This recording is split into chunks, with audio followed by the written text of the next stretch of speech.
Hello hello good afternoon student, स्वागत है आप सभी का आज के इस सेशन में, बार की दूसरी क्लास में। तो बच्चे, जैसे आपको पता है कि आपका एग्ज़ाम है बहुत जल्दी, तो ये जो प्रैक्टिस सेशन है बहुत ही ध्यान से आप लोगों को करने हैं, ठीक है। और बहुत सारे क्वेश्चन आपको इजी लगेंगे, लेकिन ये भी सोच करके चलिएगा कि ये जो आपका एग्ज़ाम होने वाला है ये इजी है, ठीक है। बहुत इजी क्वेश्चन ही यहाँ पे आपको पूछे जाने हैं, तो बिल्कुल चिंता करने वाली बात नहीं है। 10 नंबर का जीएस आपका है, 10 नंबर का जीएस जो है मिसलेनियस वाला पोर्शन से ज़्यादातर पूछा जाएगा, ठीक है। उसके अलावा करंट अफेयर्स के भी आपको 2-3 बहुत बेसिक से क्वेश्चन देखने को मिलेंगे, ठीक है। चलिए आज के सेशन को शुरू करते हैं। सबसे पहला प्रश्न है कि कुर्ग के कोडवा समुदाय का किस फसल उत्सव से संबंध है। देखिए कुर्ग बच्चे कहाँ पर है, ये जगह है कहाँ पर, कर्नाटका, कर्नाटक, ठीक है। कर्नाटक में जो है कुर्ग समुदाय रहते हैं, कुर्ग कम्युनिटी रहती है, और उनके जो कुर्ग में जो है आपका कोडवा समुदाय रहता है, और इस समुदाय के द्वारा यहाँ पे एक क्रॉप फेस्टिवल सेलिब्रेट किया जाता है, ठीक है। एक फसल उत्सव सेलिब्रेट किया जाता है, वही आपको बताना है कि कौन सा वाला उत्सव है ये, ठीक है। तो ये बच्चे कौन सा है आपका, पुत्री, इसे याद रखिएगा। पुत्री नाम का जो आपका फसल उत्सव है ये किसके द्वारा मनाया जाता है, कोडवा समुदाय के द्वारा मनाया जाता है। कोडवा समुदाय है कहाँ का, ये कुर्ग का है। कुर्ग कहाँ पे है, कर्नाटका, ठीक है। नेक्स्ट, निम्नलिखित में से कौन सी लुइस कैरोल की पुस्तक है। बहुत ही फेमस बच्चे ये आपके राइटर है, लुइस कैरोल नाम है, ठीक है।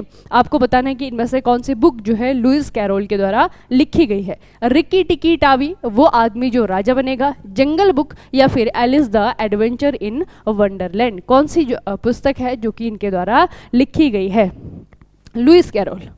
लुइस कैरोल की जो पुस्तक है बच्चे, नाम है एलिस के एडवेंचर इन वंडरलैंड, ठीक है। इसे इंग्लिश में कहते हैं आपका adventure of Alice in Wonderland, ठीक है। तो इसे थोड़ा सा आपको याद रखना है, किसी भी भाषा में आपको पूछी जा सकती है, बस राइटर का नाम याद रखिएगा और उनके द्वारा लिखी गई पुस्तक का नाम आपको याद रखना है। अगला प्रश्न, निम्नलिखित में से कौन सा भारतीय त्योहार मक्खन, दही आदि से भरे बर्तन को जमीन से ऊपर लटकाकर मनाया जाता है, जिसमें लोग मानव पिरामिड बना करके इसे तोड़ने की कोशिश करते हैं। बहुत इजी क्वेश्चन है, ठीक है। ये जो आपका बच्चे आपका जो हिंदू त्योहार आप इसे कहेंगे, ठीक है, भारतीय त्योहार है जिसमें मक्खन और दही की हांडी जो है आपकी, वो क्या होता है, दही की हांडी जो है आपके ऊपर लटका कर रखी जाती है और फिर उसे जो है आपका ह्यूमन पिरामिड बना करके उसे तोड़ा जाता है, ठीक है। तो इसे जो है आपका क्या कहते हैं, ये है आपका जन्माष्टमी। जन्माष्टमी के अवसर पर अधिकतर आपने देखा होगा इस तरीके के सेलिब्रेशन किए जाते हैं, ठीक है। अगला है आपका गंगा ब्रह्मपुत्र बेसिन कौन कौन से अक्षांशों के बीच में आपका स्थित है। कौन कौन से अक्षांश के बीच में आता है ये, देखिए गंगा ब्रह्मपुत्र बेसिन, गंगा और ब्रह्मपुत्र दो बहुत इंपॉर्टेंट बच्चे इंडिया के जो नॉर्दर्न प्लेन से जो आपका उत्तर भारत है, इसके लिए बहुत इंपॉर्टेंट आपकी नदियां हैं दोनों ही, और दोनों के द्वारा जो है यहाँ पे बहुत बड़े बड़े मैदान फॉर्म किए जाते हैं, मैदान बनाए जाते हैं। तो वही पूछा हुआ है आपको कि कौन कौन से अक्षांश के बीच में यह आता है, ठीक है। तो कौन कौन से अक्षांश, अक्षांश का मतलब बच्चे आपका कौन सी रेखाएं होती है जो लेटी हुई होती है, कौन सी वाली जो लेटी हुई होती है, इस तरीके से ये तो ये आपको पूछा हुआ है कि ये वाला जो आपका एरिया है ना, यहाँ से यहाँ तक, तो कौन कौन से अक्षांशों के बीच में आपका ये है, ये आपको थोड़ा सा बताना है सोच करके कौन कौन से अक्षांशों के बीच में इसका विस्तार होगा। तो बच्चे इसे थोड़ा सा याद रखिएगा, 10 डिग्री नॉर्थ से लेकर के 30 डिग्री नॉर्थ तक, ठीक है। मतलब यहाँ पे जो नीचे वाला है ये आपका 10 डिग्री का है और जो ऊपर वाला है वो आपका 30 डिग्री पे है, ठीक है। तो इन दोनों के बीच में गंगा और ब्रह्मपुत्र का जो मैदान है, जो नदी बेसिन है, वो आपका स्थित है यहाँ पे। मिट्टी के कौन से हिस्से में ह्यूमस होता है, ह्यूमस, किसी भी मिट्टी के उपजाऊपन को हम लोग जो है वहाँ उस मिट्टी में ह्यूमस की मात्रा से जो है आपको डिफाइन किया जा सकता है। अगर ह्यूमस अच्छा है, प्रचुर मात्रा में है, तो उपजाऊपन भी ज़्यादा होगा मिट्टी में, ठीक है, ज़्यादा फर्टाइल होगी। अगर ह्यूमस की मात्रा कम है तो वो आपकी कम फर्टाइल होगी, ठीक है, कम उपजाऊ होगी।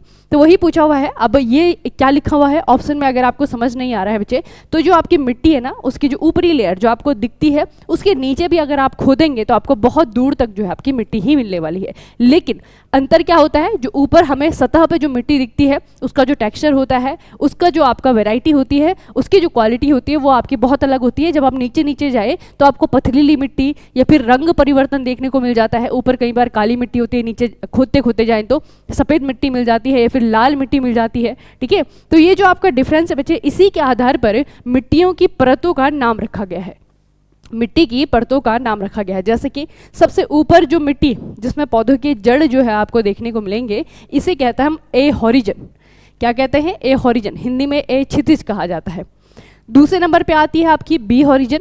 तीसरे नंबर पर आती है आपकी सी हॉरिजन। और सबसे नीचे जहाँ पे आपको सिर्फ कंकड़ पत्थर या फिर चट्टानें ही मिलने वाली हैं, उसे कहा जाता है बेड रॉक। ठीक है, तो इसी में पूछा हुआ है कि ह्यूमस जो है वो कौन सी वाली लेयर में होता है। ह्यूमस कौन सी वाली लेयर में होता है? ये होता है आपका ए हॉराइजन में, यानी कि सबसे ऊपर। ठीक है, तभी तो मिट्टी की उपजाऊपन ज़्यादा होगी ना बच्चे, क्योंकि पौधे की जो जड़ें हैं वो ज़्यादा से ज़्यादा मैक्सिमम जो है जब ज़मीन के अंदर धंसती हैं या फिर पेनिट्रेट करती हैं तो वो सिर्फ इसी लेयर में आपकी उसकी जड़ें फैलती हैं। ठीक है, तो ह्यूमस चाहिए उसे। अब यहाँ पे अगर ह्यूमस है और पौधा यहाँ पे है तो फिर फर्टिलिटी का ह्यूमस से कोई लेना देना ही नहीं होता। ठीक है, तो इसे याद रखिएगा कि ह्यूमस जो है आपकी मिट्टी की कौन सी वाली लेयर में होता है। ये बच्चे ए होराइजन में होता है।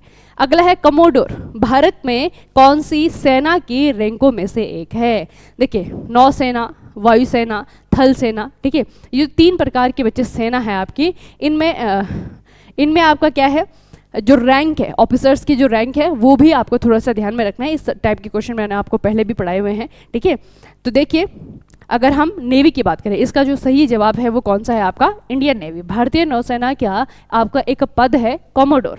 अब देखिए ऊपर की तरफ बढ़ेंगे, सबसे नीचे देखिए बच्चे, आपका सबसे लोअर जो आपके अधिकारी होती हैं उनमें से आपका सीमैन सेकंड हो गया, सीमैन फर्स्ट हो गया, लीडिंग सीमैन हो गया आपका। ठीक है, पैटी ऑफिसर हो गया आपका, चीफ पैटी ऑफिसर हो गया, फिर आपका मास्टर पैटी ऑफिसर हो गया सेकंड, फिर आपका मास्टर चीफ पैटी ऑफिसर हो गया फर्स्ट, उसके बाद में आपका सब लेफ्टिनेंट, लेफ्टिनेंट कमांडर, उसके बाद में आपका कमांडर, उसके बाद में है कैप्टन, उसके बाद में आपका कोमोडोर। ठीक है, तो अगर हम वरीयता के हिसाब से बात करें ना बच्चे, तो 1 2 3 4 5, 5वें नंबर पे आता है आपका कोमोडोर। ठीक है, 5वें नंबर की वरीयता वाला ये पद है कहाँ पे? भारतीय नौसेना में। ठीक है, इससे ऊपर कौन कौन से होंगे? सबसे ऊपर आपका एडमिरल, उसके एडमिरल ऑफ द फ्लीट। ठीक है, उसके बाद में आपका एडमिरल, उसके बाद में वाइस एडमिरल, उसके बाद में आपका रियर एडमिरल। ठीक है, और रियर एडमिरल के बाद में जो पोस्ट आती है उसे कहा जाता है कोमोडोर। तो सेना का नाम याद रखिएगा, इंडियन नेवी।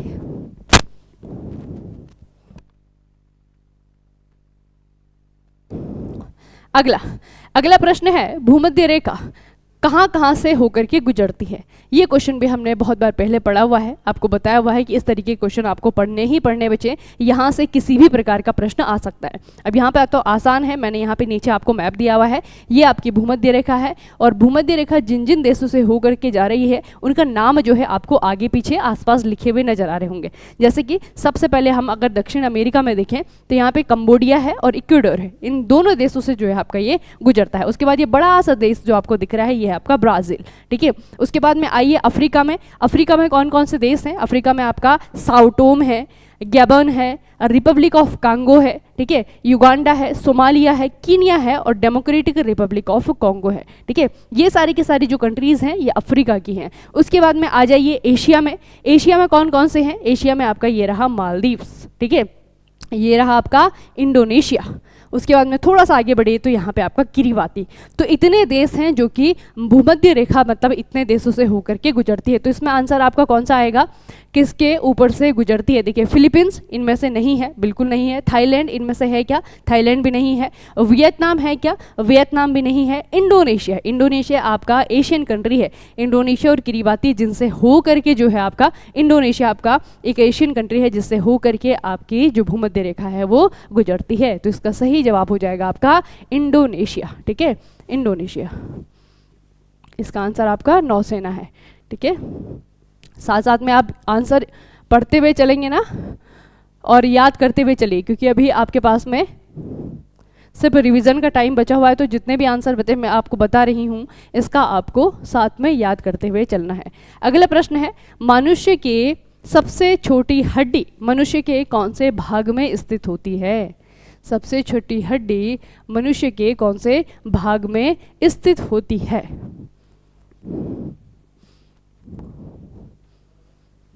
इसका सही जवाब क्या है?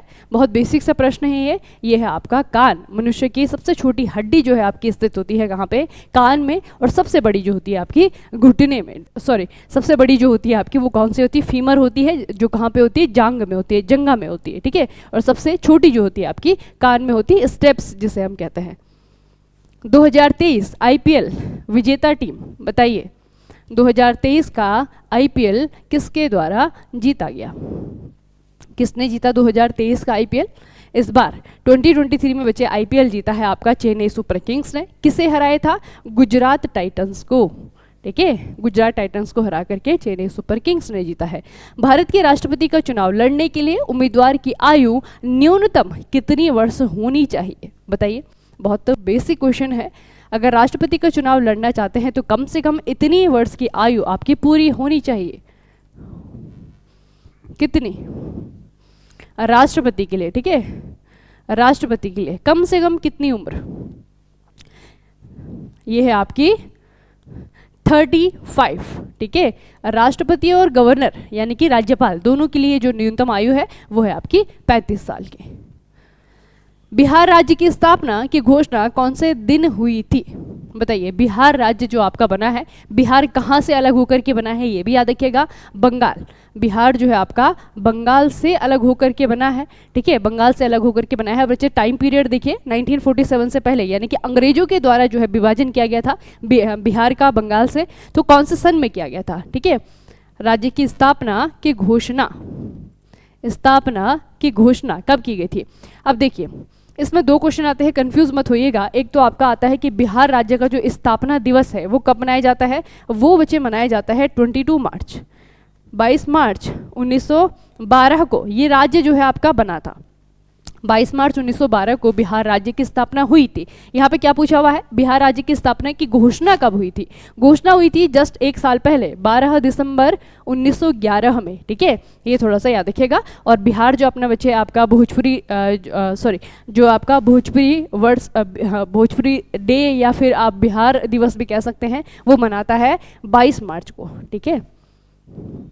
शिव समुद्रम पनबिजली योजना कौन सी नदी पर स्थित है? शिव समुद्रम पनबिजली योजना, ये बच्चे आपका कर्नाटका में है, ठीक है। स्टेट कौन सा है? स्टेट भी याद रखिएगा, कर्नाटका है स्टेट, राज्य। और आपको बताना है कि नदी कौन सी है, कर्नाटका में कौन सी नदी पे शिव समुद्रम पनबिजली योजना स्थित है? ये नदी है आपकी कावेरी, ठीक है, कावेरी।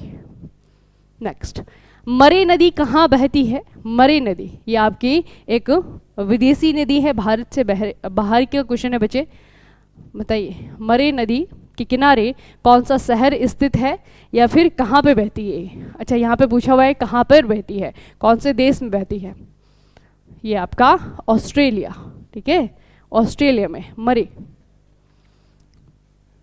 1857 के विद्रोह के समय भारत का गवर्नर जनरल कौन था? 1857 का विद्रोह जब हुआ था तो भारत का गवर्नर जनरल कौन था? उसके बाद में गवर्नर जनरल की पोस्ट हटा दी गई थी और उसके बाद में जो है आपका नई पोस्ट जिसे वाइसराय कहते हैं वो आपका शुरू हो गया था।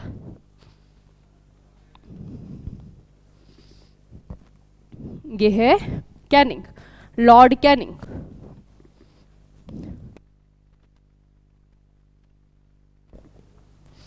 अगला प्रश्न, आंध्र प्रदेश की राजकीय भाषा क्या है? आंध्र प्रदेश की राजकीय भाषा, ऑफिशियल लैंग्वेज। देखिए, हर एक स्टेट के बच्चे अपनी अपनी क्या होती है, एक राजकीय भाषा होती है। हिंदू तो क्या है? हिंदी आपकी भारत की कार्यकाली भाषा या फिर कार्यालयीय भाषा या फिर राजकीय भाषा आप कह सकते हैं, ठीक है। लेकिन हर एक स्टेट को यह भी अधिकार है कि वो अपनी भाषा के रूप में, क्योंकि हर एक स्टेट बच्चे क्या है, अलग कल्चर से आता है, अलग भाषा से आता है, तो हर एक स्टेट की जो है अपनी एक ऑफिशियल लैंग्वेज भी है, राजकीय भाषा भी है। तो आंध्र प्रदेश की आपको बताना है कौन सी भाषा है? कौन सी है? तेलुगु।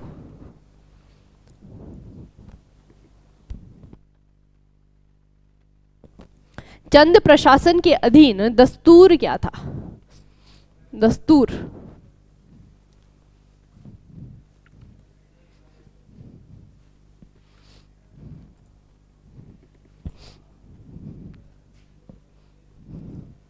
बताइए। दस्तूर बच्चे एक्चुअल में है तो आपका टैक्स ही, ये क्या है आपका टैक्स यानी कि कर है, लेकिन कौन से प्रकार का कर था, कौन से प्रकार का कर था? भूमि राजस्व है, न्यायिक शुल्क है, प्रथागत शुल्क है, या फिर इनमें से कोई नहीं? कौन सा वाला शुल्क, कौन सा वाला शुल्क है इनमें से? ये है आपका प्रथागत शुल्क, ठीक है। दस्तूर कौन से वाला, कौन से टाइप का टैक्स था? प्रथागत शुल्क।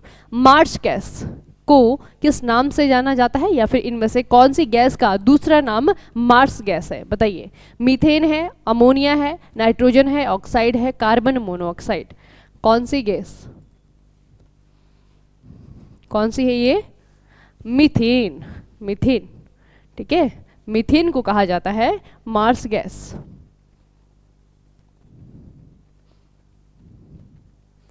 आग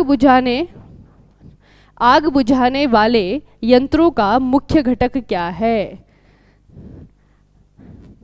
जो बच्चे आपके फायर एक्सटिंग्विशर होते हैं जिससे आग बुझाई जाती है, ये तो आपका ट्रेड थ्योरी का भी क्वेश्चन हो गया है, ठीक है। आग बुझाने वाले यंत्रों का मुख्य घटक क्या है, क्या रहता है इनमें मुख्य रूप से?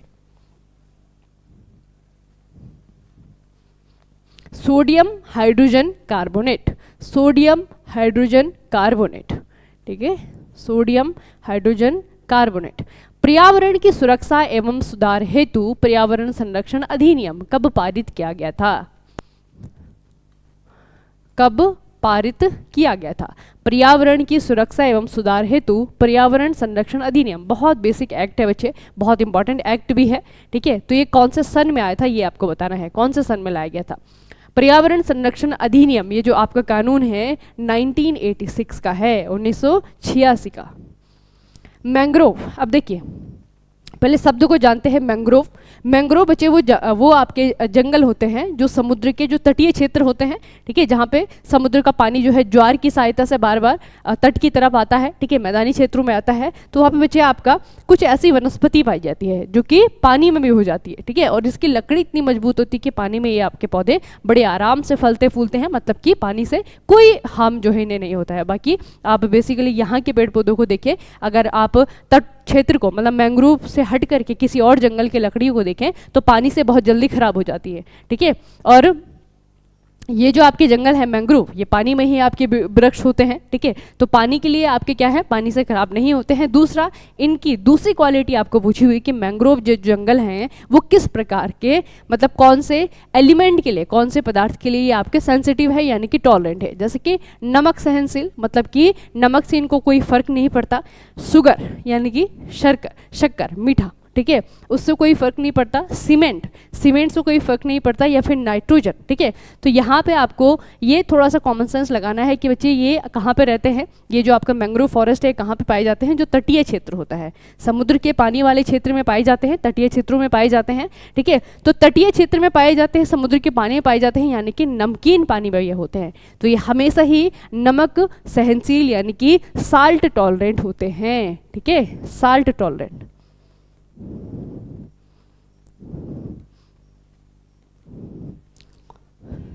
किस राज्य ने परिवहन सुविधा में सुधार के लिए मुख्यमंत्री ग्राम गाड़ी योजना शुरू की है? करंट के क्वेश्चन आ रहे हैं अब आपके पास में।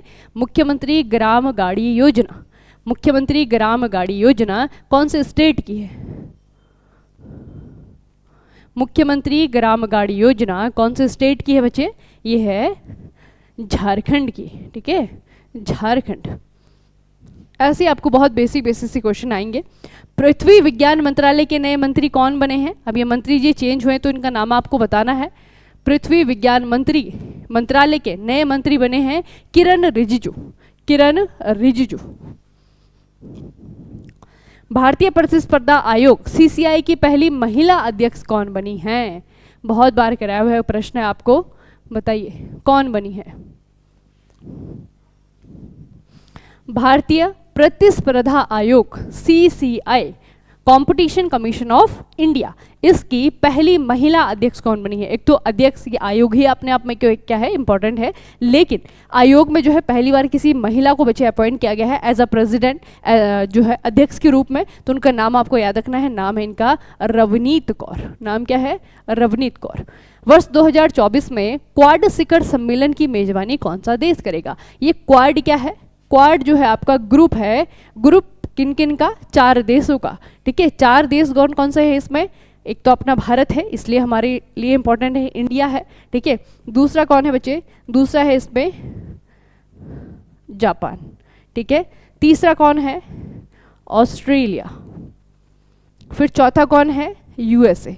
तो इन 4 देशों का जो ये ग्रुप है इसे कहते हैं हम क्वाड ग्रुप, ठीक है। तो इस क्वाड ग्रुप का हर साल जो है सालाना एक मीटिंग होती है जिसे शिखर सम्मेलन कहा जाता है। तो 2024 का जो शिखर सम्मेलन है वो कहाँ पर होने वाला है, उसे कौन सा देश होस्ट करने वाला है?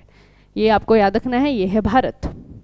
अगले साल इन देशों का जो शिखर सम्मेलन होगा वो कहाँ पे होगा? इंडिया में होगा। पैथोजन सर्विलांस नेटवर्क, बताइए। संक्रामक रोग, जितने भी आपके संक्रामक रोग होते हैं जो कि आपको हवा के माध्यम से, पानी के माध्यम से, स्पर्श के माध्यम से फैलने की गुंजाइश रहती है या फिर फैलते हैं, उन्हें संक्रामक रोग कहा जाता है ना। तो संक्रामक रोग को खतरे का पता लगाने के लिए इंटरनेशनल पैथोजन सर्विलांस नेटवर्क, जिसे IPSN कहा जाता है, ये किसके द्वारा लॉन्च किया गया है? बताइए, ये किसके द्वारा लॉन्च किया गया है? इस तरीके के बच्चे जो आपके ये नेटवर्क हैं या फिर इस तरीके के जो कार्यक्रम हैं, ठीक है, आपने देखा होगा कोविड के टाइम पे जितनी भी वैक्सीन बन रही थी पहले जो है उसे अप्रूव किया जा रहा था, किसके द्वारा? WHO के द्वारा, ठीक है, वर्ल्ड हेल्थ ऑर्गेनाइजेशन WHO। तो उन्हीं के द्वारा जो है आपका एक अंतर्राष्ट्रीय स्तर पर एक प्रोग्राम चलाया गया है जिसका नाम है IPSN। नाम क्या है? IPSN। तो थोड़ा सा इतना नाम याद रखिएगा। IPSN बच्चे किस चीज़ से रिलेटेड है? ये जो संक्रामक रोग है ना, संक्रामक रोग, इनके खतरों को पहले ही भांपने से रिलेटेड है, ठीक है। ऐसा नहीं कि संक्रामक रोग को किस तरीके से मिटाया जाए, लेकिन संक्रामक रोग किस किस तरीके से फैलते हैं, हम उनसे किस किस प्रकार से बच सकते हैं, इससे लड़ने के लिए जो है आपका क्या है, एक सर्विलांस नेटवर्क है। किसने चलाया इसे? WHO ने, वर्ल्ड हेल्थ ऑर्गेनाइजेशन। इतना याद रखिएगा, ठीक है। चलिए, जो भी क्वेश्चन आप पढ़ते जा रहे हैं साथ साथ में याद करते रहिए। इसकी PDF आपको कहाँ मिलेगी? PDF मिलेगी आपको मेक इट ईजी, ये देख रहे हैं आप, पीछे लोगो दिख रहा होगा आपको, make it easy MIE skills, ठीक है, MIE स्किल्स के मोबाइल एप्लीकेशन पर। मोबाइल एप्लीकेशन डाउनलोड कर लीजिए बहुत जल्द, और वहाँ पे आपको बिल्कुल मुफ्त PDF दी जाएंगी। इसके अतिरिक्त आपका जो 10 क्वेश्चन है इसको इंश्योर करने के लिए एक तो यहाँ पे आपको क्वेश्चन मिल ही रहे हैं, ठीक है, जिसमें स्टैटिक और करंट दोनों है, ठीक है। दूसरा बच्चे जो टॉपिक हम ज़्यादा अच्छे से पकड़ सकते हैं, क्योंकि स्टैटिक का पोर्शन आपका बहुत ज़्यादा होता है हमेशा, ठीक है, उससे ज़्यादा कहीं अच्छा होता है कि आप जो है करंट, जो आपका चुना हुआ चुनिंदा जो करंट है उसे पढ़ ले, वहाँ से क्वेश्चन आपका फंसना तय होता है, ठीक है। तो हम क्या कर रहे हैं, वीकली करंट अफेयर्स आपका चल रहा है। वीकली करंट अफेयर्स की क्लास आपकी सैटरडे को होती है, सैटरडे को रात को 9 बजे प्रीमियर होती है, ठीक है। वो आपको देखनी है, उसकी भी PDF आपको मोबाइल एप्लीकेशन पर बिल्कुल फ्री मिलेगी, ठीक है। तो वहाँ से जो है आपके करंट वाले क्वेश्चन उसे इंश्योर कर लेते हैं, और यहाँ पे ये वाली जो क्लास है आपकी वो स्टैटिक के लिए आपकी बहुत होगी, ठीक है। चलिए फिर आज के सेशन को यहीं पर समाप्त करते हैं, मिलते हैं किसी और सेशन में, तब तक के लिए पढ़ते रहिए, बढ़ते रहिए, अपना खूब सारा ख्याल रखिएगा। आप सभी का बहुत बहुत धन्यवाद।